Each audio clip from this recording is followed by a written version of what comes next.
Lévitique chapitre 11. Loi sur les animaux purs et impurs. L'Éternel parla à Moïse et à Aaron et leur dit: Parlez aux enfants d'Israël et dites: Voici les animaux dont vous mangerez parmi toutes les bêtes qui sont sur la terre. Vous mangerez de tout animal qui a la corne fendue, le pied fourchu et qui rumine. Mais vous ne mangerez pas de ceux qui ruminent seulement, ou qui ont la corne fendue seulement. Ainsi, vous ne mangerez pas le chameau qui rumine, mais qui n'a pas la corne fendue. Vous le regarderez comme impur. Vous ne mangerez pas le daman qui rumine, mais qui n'a pas la corne fendue. Vous le regarderez comme impur. Vous ne mangerez pas le lièvre qui rumine, mais qui n'a pas la corne fendue. Vous le regarderez comme impur. Vous ne mangerez pas le porc qui a la corne fendue et le pied fourchu, mais qui ne rumine pas. Vous le regarderez comme impur. Vous ne mangerez pas de leur chair et vous ne toucherez pas de leur corps mort. Vous les regarderez comme impurs. Voici les animaux dont vous mangerez parmi tous ceux qui sont dans les eaux. Vous mangerez de tous ceux qui ont des nageoires et des écailles et qui sont dans les eaux, soit dans les mers, soit dans les rivières.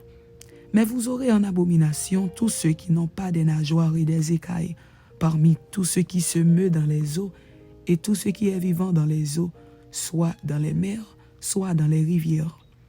Vous les aurez en abomination, vous ne mangerez pas de leur chair, et vous aurez en abomination leur corps mort. Vous aurez en abomination tous ceux qui, dans les eaux, n'ont pas des nageoires et des écailles. Voici, parmi les oiseaux, ce que vous aurez en abomination, et dont on ne mangera pas: l'aigle, l'orfraie et l'aigle de mer, le milan, l'autour et ce qui est de son espèce, le corbeau et toutes ses espèces, l'autruche, le hibou, la mouette, l'épervier et ce qui est de son espèce, le chaouin, le plongeon et la chouette, le cygne, le pélican et le cormoran, la cigogne, le héron et ce qui est de son espèce, la huppe et la chauve-souris. Vous aurez en abomination tout reptile qui vole et qui marche sur quatre pieds. Mais parmi tous les reptiles qui volent et qui marchent sur quatre pieds, vous mangerez ceux qui ont des jambes au-dessus de leurs pieds pour sauter sur la terre. Voici ce que vous mangerez: la sauterelle, le solame, le hargol et le hagab, selon leurs espèces. Vous aurez en abomination tous les autres reptiles qui volent et qui ont quatre pieds. Ils vous rendront impurs. Quiconque touchera leur corps mort sera impur jusqu'au soir. Et quiconque portera leur corps mort lavera ses vêtements et sera impur jusqu'au soir. Vous regarderez comme impur tout animal qui a la corne fendue, mais qui n'a pas le pied fourchu et qui ne rumine pas.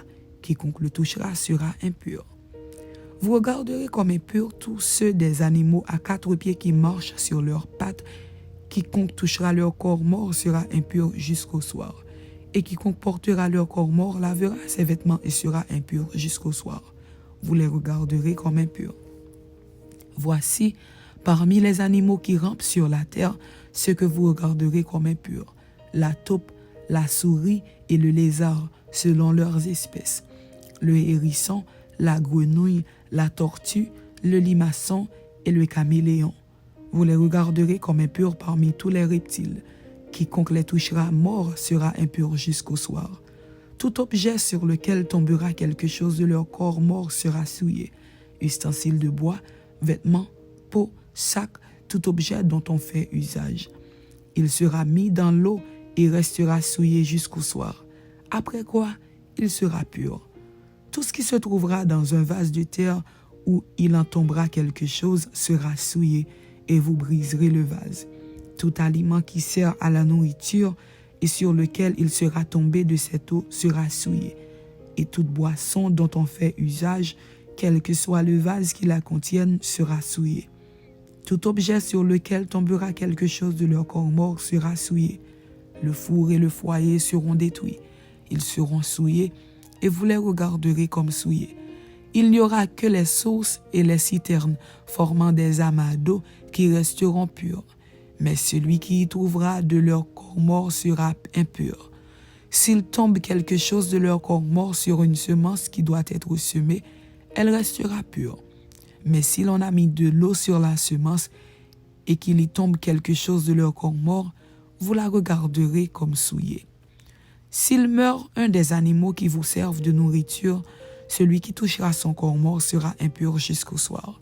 Celui qui mangera de son corps mort lavera ses vêtements et sera impur jusqu'au soir. Et celui qui portera son corps mort lavera ses vêtements et sera impur jusqu'au soir. Vous aurez en abomination tout reptile qui rampe sur la terre. On n'en mangera point. Vous ne mangerez point, parmi tous les reptiles qui rampent sur la terre, de tous ceux qui se traînent sur le ventre, ni de tous ceux qui marchent sur 4 pieds ou sur un grand nombre de pieds, car vous les aurez en abomination. Ne rendez point vos personnes abominables par tous ces reptiles qui rampent. Ne vous rendez point impurs par eux. Ne vous souillez point par eux, car je suis l'Éternel votre Dieu. Vous vous sanctifierez et vous serez saints, car je suis saint.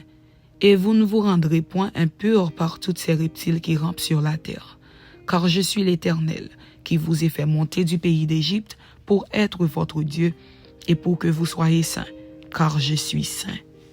Telle est la loi touchant les animaux, les oiseaux, tous les êtres vivants qui se meuvent dans les eaux et tous les êtres qui rampent sur la terre, afin que vous distinguiez ce qui est impur et ce qui est pur, l'animal qui se mange et l'animal qui ne se mange pas.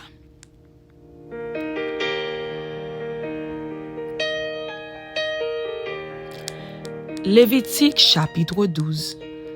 L'Éternel parla à Moïse et dit: Parle aux enfants d'Israël et dis: Lorsqu'une femme deviendra enceinte et qu'elle enfantera un mâle, elle sera impure pendant 7 jours. Elle sera impure comme au temps de son indisposition menstruelle. Le 8e jour, l'enfant sera circoncis. Elle restera encore 33 jours à se purifier de son sang. Elle ne touchera aucune chose sainte, et elle n'ira point au sanctuaire jusqu'à ce que les jours de sa purification soient accomplis. Si elle enfante une fille, elle sera impure pendant 2 semaines comme au temps de son indisposition menstruelle. Elle restera 66 jours à se purifier de son sang. Lorsque les jours de sa purification seront accomplis, pour un fils ou pour une fille, elle apportera au sacrificateur à l'entrée de la tente d'assignation un agneau d'1 an pour l'holocauste et un jeune pigeon ou une tourterelle pour le sacrifice d'expiation. Le sacrificateur les sacrifiera devant l'Éternel et fera pour elle l'expiation, et elle sera purifiée du flux de son sang. Telle est la loi pour la femme qui enfante un fils ou une fille. Si elle n'a pas de quoi se procurer un agneau, elle prendra 2 tourterelles ou 2 jeunes pigeons, l'un pour l'holocauste, l'autre pour le sacrifice d'expiation. Le sacrificateur fera pour elle l'expiation et elle sera pure. Amen. C'était Lévitique chapitre 11 et Lévitique chapitre 12. Que Dieu vous bénisse. Amen.